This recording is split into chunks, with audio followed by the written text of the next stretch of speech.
Olá, estudante, tudo bem? Seja muito bem-vindo novamente. Meu nome é Ivan Santos, sou professor de Biologia do Sistema Positivo de Ensino e hoje vamos dar continuidade ao reino Plantae. Vamos resolver exercícios, tentar tirar algumas dúvidas aí. Então, dê um pause aí no seu vídeo e a gente volta já.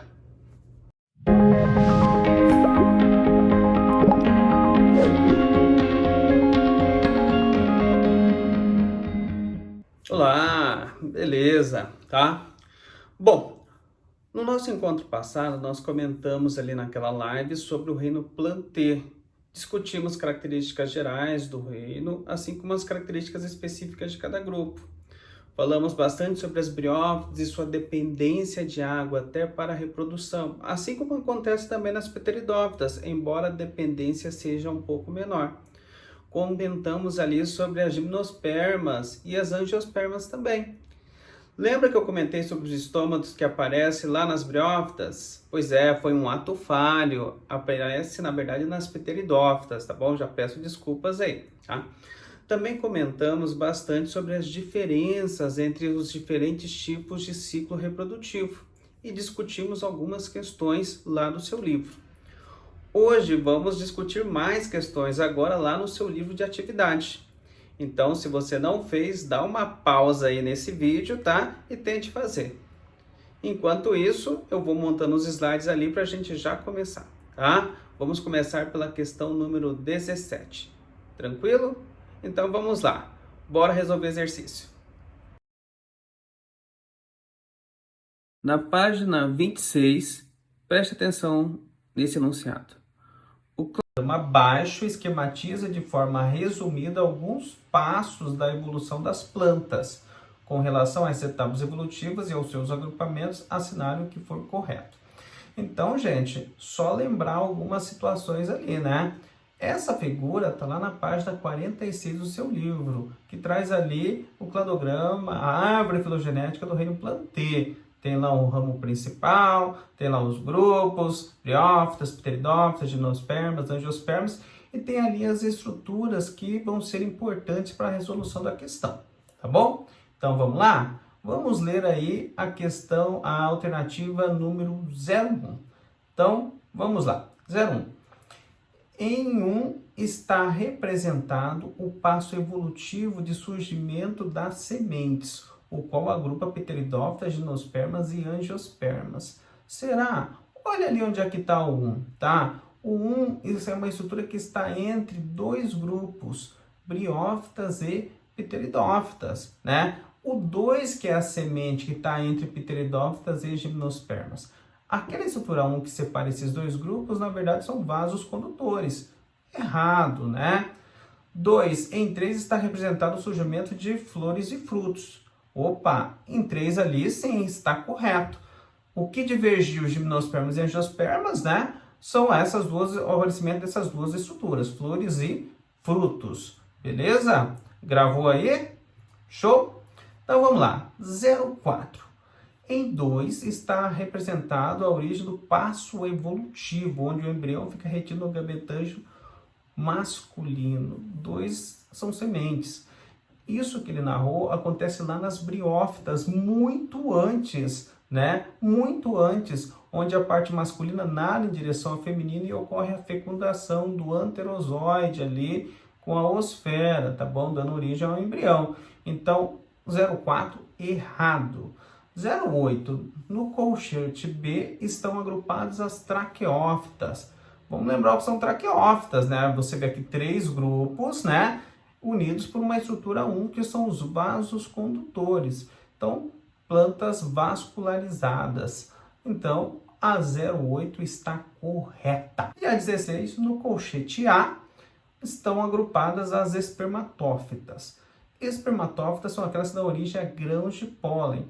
Ali no colchete A, se você pode dar uma verificada, ele está englobando todos os grupos, desde briófitas até angiospermas. Errado, né? Somente gimnospermas e angiospermas que dão origem a grãos de pólen. Então a 16 está errada, né? Então, as corretas 02 e 08. Beleza? Vamos lá? Próxima questão. Os 4 vegetais representados a seguir possuem características típicas selecionadas ao longo da evolução e também apresentam características comuns. Claro, se são do mesmo grupo, do plantê, mesmo reino plantê tem que ter coisas comuns, tanto em briófitas, quanto em pteridófitas, quanto em gimnospermas, quanto em angiospermas. Tá bom? Vamos ver então o que ele traz ali de comum ali. Todos eles representam exceto. Vamos trabalhar com a errada, beleza? Então vamos lá. Fase haploide, diploide. Eu encontro aqui, aqui, aqui, aqui. Todas têm fase haploide, diploide. Perfeito? Esporófito fotossintetizante. Gente, se tem cloroplastos, clorofila A e B, tem fotossíntese. Então está correto. Todos os grupos realizam isso. Estruturas reprodutivas sexuadas. Olha, estou trabalhando com gametas, desde os musgos, passando pela samambaia, pinheiro e cafeiro. Perfeito, correto. Então só pode ser a D. Meiose formando estruturas assexuadas. Pessoal, meiose reduz a quantidade de material genético ao meio, tá? Originando gametas. Então, errado, são estruturas sexuadas, tá bom? Tranquilo? Mais uma? Vamos lá, então, na página 28, questão 21. Sobre as características evolutivas das plantas, é correto afirmar exceto. Vamos lá? Qual que é a exceção? As gimnospermas são as primeiras plantas a apresentar um sistema de dispersão a longas distâncias, possível graças ao aparecimento de frutos com reserva nutritiva.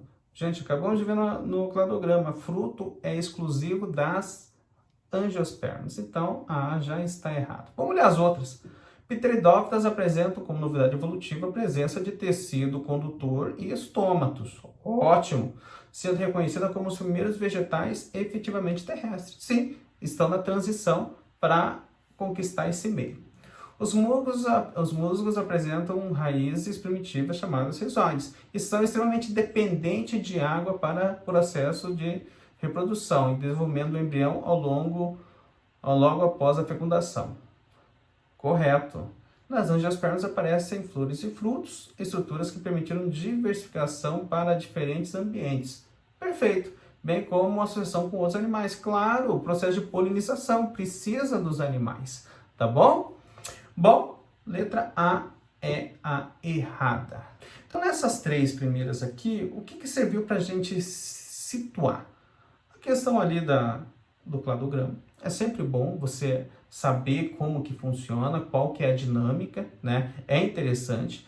Além da questão do cladograma, o que trouxe ali? A questão dos ciclos reprodutivos, claro que de uma forma geralzona, trazendo ali, por exemplo, algumas características gerais, a fase haploide, fase diploide e tudo mais, um comparativo entre os 4 grupos, né? Isso também foi legal, você conseguiu ali verificar a similaridade.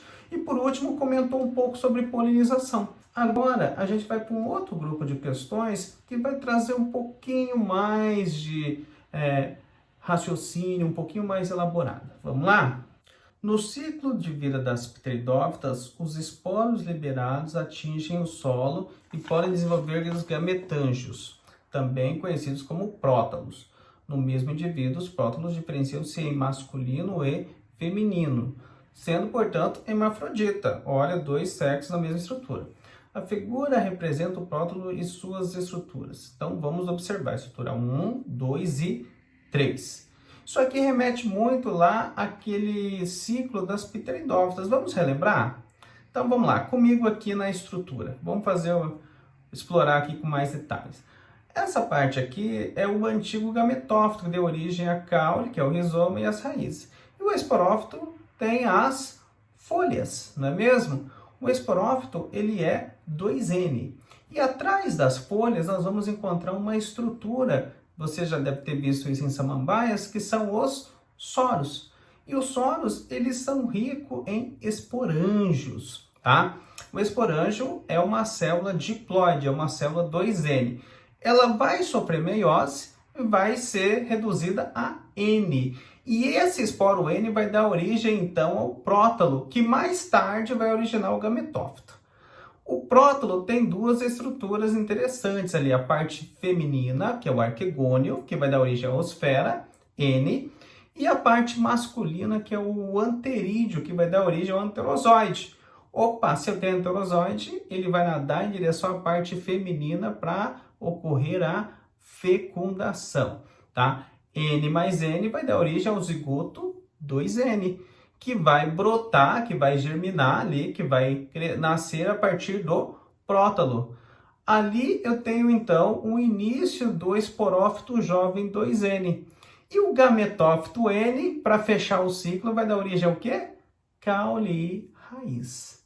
Tá bom? Deu para entender esse resuminho aqui? Olha ali onde está a estrutura masculina e feminina no prótalo. É isso que a gente vai discutir na questão.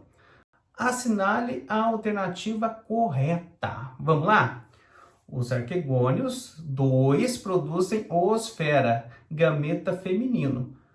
Produz osfera sim, no gameta feminino, mas não nesse local. Esse local não é do arquegônio. Nós vimos ali na anatomia que este é da parte masculina. Os arquegônios, 1, produzem os anterozoides, gameta masculino. Esquece, né? Arquegônio não produz anterozoide. Quem produz é o anterídeo. Aí já está errado, tá? Vamos lá para C, tá? Na posição 2 estão os anterídeos, ok? Que produzem anterozoides. Perfeito. Gameta masculino. Então, aquela parte mais cabeluda ali, cheia de ramificação, é ali que vai ficar localizada a parte masculina, tá? Que vai dar origem aos anterozoides, tá? Letra C correta. E por que a D não está? Os anterídeos estão na posição 1, o arquegônio na 2 e resorde na 3. Está invertido, né? Anterídeos estão na 2 e o arquegônio na 1. Resposta correta, então, letra C.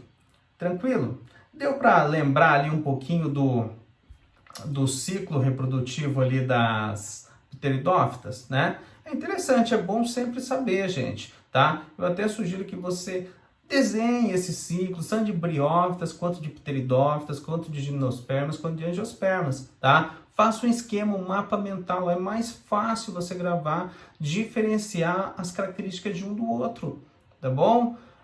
O ciclo reprodutivo em si, o ciclo de vida, não é difícil, tá? Basta dar aquela treinadinha. Então, faz um mapa mental, né? Faz com carinho, relaciona primeiro os 4 grupos, né? Você vai ver que, à medida que ele vai se tornando complexo, vai aparecendo outras estruturas, obviamente, mas seguem ali sempre uma mesma dinâmica, ok? Então, dica aí do professor Ivan, faça o esquema, faz o mapa mental, fica muito mais fácil, tá bom?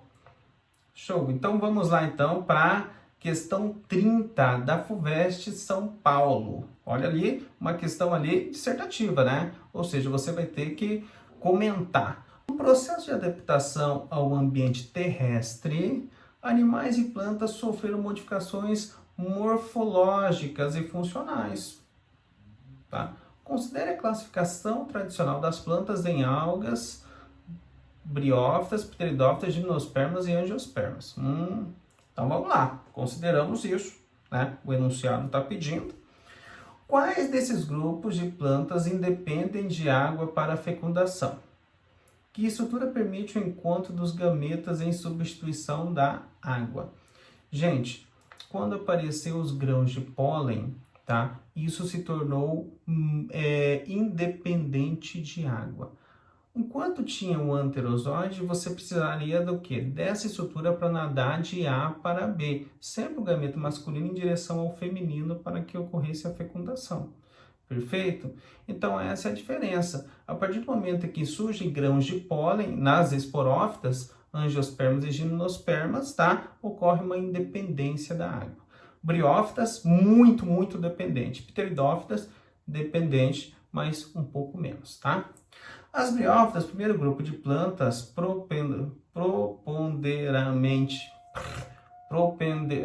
é isso aí mesmo, terrestre, tem tamanho reduzido, ok? As pteridófitas surgidas posteriormente são plantas de grande tamanho, perfeito, que chegaram a construir extensas florestas, ótimo. Que relação existe entre o mecanismo de transporte de água e tamanho das plantas? A gente discutiu isso, né, na live, não é mesmo? Vasos condutores. Se eu tenho vasos condutores, eu tenho transporte rápido. Se eu tenho transporte rápido, né, eu consigo levar nutrientes a grandes velocidade à extremidade da planta. Se eu não tenho vasos condutores, então eu passo a ter o quê? Osmose para a água, célula a célula, e difusão para nutrientes célula a célula. Perfeito? Então, nessas duas aí, então, print aí, né, para você aí ver uma resposta aí mais elaborada, com mais detalhes, mas foi isso que eu comentei. Grãos de pólen auxiliou ali na independência de água, tá bom? E a questão dos vasos condutores ali no aumento do porte das plantas, justamente pelo transporte rápido de nutrientes, tá bom? Deu para entender aqui? Tranquilo, tá? Ótimo, tá? Sempre dê uma lidinha e tudo mais, revisa a tua matéria, né? Né? Quando a gente está à distância, não tem a assessoria do professor ali em sala, é sempre bom a gente tentar, a gente fica muito autônomo, vamos lá, pesquisa aqui, pesquisa ali, busca informação, tenta elucidar, né, as dúvidas que você tem. Então vamos lá para mais uma questão. 36 na sua telinha aí. Diferente dos animais, as plantas são organismos fixos que precisam de ajudantes para auxiliar na reprodução sexual. Olha, então já vai falar em polinização, essa questão. Esses parceiros têm como principal função o transporte de pólen de uma flor para o estigma da outra flor da mesma espécie. Esse processo ocorre em várias vias de transporte: vento, água, animais e próprio homem. O homem é um animal também, tá? Sobre a polinização, analise as alternativas a seguir e assinale V para verdadeiras e F para falsas. Vamos entender então aí as alternativas. Diversas espécies vegetais apresentam glândulas de néctar nas suas flores. Isso que promove uma relação mútua entre elas e animais, representada por variadas e complexas adaptações morfológicas entre esses organismos. É exatamente isso que acontece, né? A planta oferece ali o néctar, né? Atrai os animais, alguns têm até a estrutura do bico, como o beija-flor, que consegue capturar lá dentro, no interior da flor, né? E estabelece uma relação íntima ali, onde um acaba ajudando o outro. Ótimo, né? Letra A, questão 1 aí, verdadeiro. Ao cair no estigma, o grão de pólen é estimulado por substâncias químicas a desenvolver-se um tubo polínico, que pode ser considerado um prolongamento do pólen, cujo objetivo principal é alcançar o óvulo presente no ovário e ocorrer a fecundação. Então, o que o texto descreve ali em cima é completado aqui embaixo, né? A questão do pólen que adentra o estigma e vai formando o tubo polínico ali até chegar à parte feminina, tá? A osfera. As plantas sempre realizam fecundação cruzada e nunca recebem seu próprio pólen, pois não há vantagem evolutiva nesse processo. De fato, não há vantagem evolutiva, mas dizer que ela nunca faz autofecundação é errado, né? Se ela é uma flor monóica, ela pode fazer autofecundação sim, tá? Mas a autofecundação não gera variabilidade, tá bom? Então, a 3 aí, falsa. Perfeito? E vamos aí para a última, né? Ao mesmo tempo em que buscam recursos alimentares nas flores, os polinizadores bióticos podem promover a polinização. Sim, né? É o que a gente acabou de discutir. Então ele vai buscar o que ali? Alimento através do néctar que a flor produz, né? E a partir disso ele consegue fazer ali a fecundação cruzada, voando de uma flor para outra da mesma espécie. Então, resposta correta ali é a letra A, né? Então, letra A encerra aqui essa nossa segunda parte aí de questões, tá bom? Bom, gente, então o que nós discutimos aqui ao longo dessas questões aqui do seu caderno de atividades? Primeiro, né? A questão do ciclo reprodutivo das pteridófitas, né? Discutimos ali também novamente a questão da polinização, né? A importância dos vasos condutores, né? E é interessante, gente, conforme a gente vai andando o conteúdo, vamos entrar logo em fisiologia, organologia vegetal, a gente sempre vai estar reportando essas informações, tá? A gente sempre vai e volta para que o aluno, para que vocês entendam o mecanismo de ação. Por que que é que, olha só, esses vasodilutores que eu vi aqui, agora eu estou entendendo lá na frente o processo. Sim, é isso que nós vamos tentar fazer aí ao longo dessas nossas videoaulas, dessas nossas lives, dessa correção de exercícios, tá? A gente não quer trazer só a resposta correta, a gente quer discutir por que que as outras estão erradas, tá? E assim a gente acaba aprendendo mais. Perfeito? Então agora, para essa questão, você vai voltar ao seu caderno, vai voltar na página 27. Eu deixei essa para o final, porque ela, assim, ela não é um pouquinho complicada, não é difícil, mas na verdade ela não envolve só biologia, ela envolve também raciocínio de cálculo e matemática, tá? Então vamos lá? Questão 20, tá? Da UFG, na página 27. Então tem um enunciado ali que traz o seguinte: uma forma simples de representar o período de formação do universo, da Terra e dos eventos que ocorreram até os dias atuais é a comparação destes com uma escala representada pelo calendário anual, de janeiro a dezembro. Considerando o mês de dezembro com uma escala linear, o primeiro dia do mês corresponde a cerca de 1,3 bilhões de anos, né? 1,3 bilhões de anos atrás.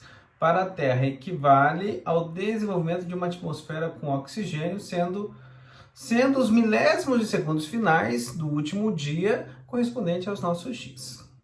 Então ele faz todo ali uma explanação e te coloca uma situação. Perfeito? E aí traz ali um evento que ocorreu há 462 milhões de anos, que contribuiu para a estabilização da composição atual da atmosfera terrestre, tá? E o dia no mês em que ele ocorreu são respectivamente. Então você vai fazer uma escala, né, desses anos todos por esse período aí de dezembro. Bom, como é que a gente vai resolver isso? Primeira coisa, tá? Nós temos aqui então, em 1 do 12, quando fechou 1 do 12, nós tínhamos 1,3 bilhões de anos atrás, com todas aquelas condições ali da atmosfera que o texto trouxe, né? E aí o que acontece? No dia 31 do 12, nos últimos segundos, é o nosso cotidiano, é o nosso dia, né? É hoje, tá? Bom, então como é que a gente vai fazer? Primeiro a gente tem que estabelecer quantos dias foram percorridos, né? Então no dia 1º ao dia 31 foram percorridos então 30 dias, né? 31 menos 1, 30, tá? Então 30 dias igual a 1,3 bilhões de anos. O que eu faço, né? Eu tenho que tentar descobrir qualquer escala. Quanto que equivale cada dia desse em anos, né? Então, qual que é o próximo passo? O próximo passo é pegar o quê? É dividir, então, 1,3 bilhões de anos, né, por 30. E aí você vai chegar a uma escala onde cada dia equivale a 43.333.333. Uma dízima aí, né? Ótimo. Então, primeira parte do cálculo a gente já chegou. Encontramos a proporção. Então, cada dia do ano vai equivaler a este valor aqui. Perfeito? Qual que é o próximo passo, então? O próximo passo é estabelecer, então, a relação. Se cada dia equivale a 43.333.333 anos, quanto que equivale, então, em 462 milhões, tá? Então, se o evento ocorreu há 462 milhões de anos atrás, se eu fosse transformar isso em dias, quantos dias atrás de dezembro isso ocorreu? Então, o que eu faço? Simples, eu pego 462 milhões e divido por 43.333.333. Tá bom? Seguindo o raciocínio aí? Esta divisão aqui vai me dar um número. O número vai ser o quê? 10,66. E atenção, Cuidado aí, porque não interpretar errado esse número. 10,66. 10,66 são 10 dias e 66%. Tá bom? Bom, mas aí agora, né? Eu conto do dia 1º para frente ou do dia 31 para trás? Porque conforme você optar, você pode errar essa questão. Veja, 462 milhões de anos atrás, eu estou nos últimos segundos do dia 31. Então, o que eu faço? Eu pego 31 e subtraio 10,66, não é isso? Esse é o cálculo. E aí o cálculo vai trazer 20,34. O que é esse 20,34? São 20 dias mais 34%. Se fosse 20 dias mais 100%, daria 21. 20 dias mais 34% seriam 34% nesse intervalo do dia 20 ao dia 21. Tá bom? Deu para entender todo o raciocínio? Tá? Agora a gente vai voltar para a questão. O evento que ocorreu há 462 milhões de anos, que contribuiu para a estabilização da composição atual da atmosfera terrestre, e o dia do mês em que ele ocorreu são, respectivamente, olha ali, ó, início da colonização das plantas vasculares, porque as plantas vasculares começam a invadir o ambiente terrestre, se estabelecer ali, e ali começa a mudar a questão da atmosfera, tá? Entre o 11º e o 12º dia. Aí que eu falei da questão da compreensão. Se você pega o dia 1 e soma com 10,66, possivelmente daria isso e você erraria a questão, porque na verdade a alternativa correta é a letra B. Olha lá, ó, o início da colonização das plantas vasculares entre o 20º e o 21º dia, porque você vai pegar 31, que é o dia atual, mas vai voltar 462 milhões de anos atrás, que corresponde ali à nossa escala a 10,66 anos atrás, tá? 10,66 dias, que é o resultado ali, né? Entre o 20º e o 21º dia. Separação da Pangeia entre o 11º e o 12º dia. Gente, a Pangeia não tem nenhuma relação ali com a questão do estabelecimento da atmosfera, tá? Desenvolvimento do plâncton entre o 13º e o 14º dia. Não, tá? Então, totalmente equivocada aí. Resposta correta, letra B, tá? Gostaram? Acertaram essa? Tá? Gente, obrigado aí pela audiência de vocês, tá? O SPE com você é feito com bastante carinho para esse momento aí de praticamente EAD, todo mundo longe, né? Todo mundo em isolamento social, né? E há uma necessidade muito grande de ter essa troca de informação e você continuar estudando. O SPE com você é uma parceria, né, entre nós da Positivo Soluções Didáticas, do Sistema Positivo de Ensino, com os professores e com vocês, ou seja, tentando trazer ali ferramentas para que vocês continuem estudando e continuem desenvolvendo ali, mesmo nesse período de isolamento social. Um grande abraço para vocês, cuidem-se aí com o coronavírus, tá? Cuidem-se bastante aí, porque ele está muito perigoso, e a gente se vê então em breve, tá? Até mais, tchau, tchau!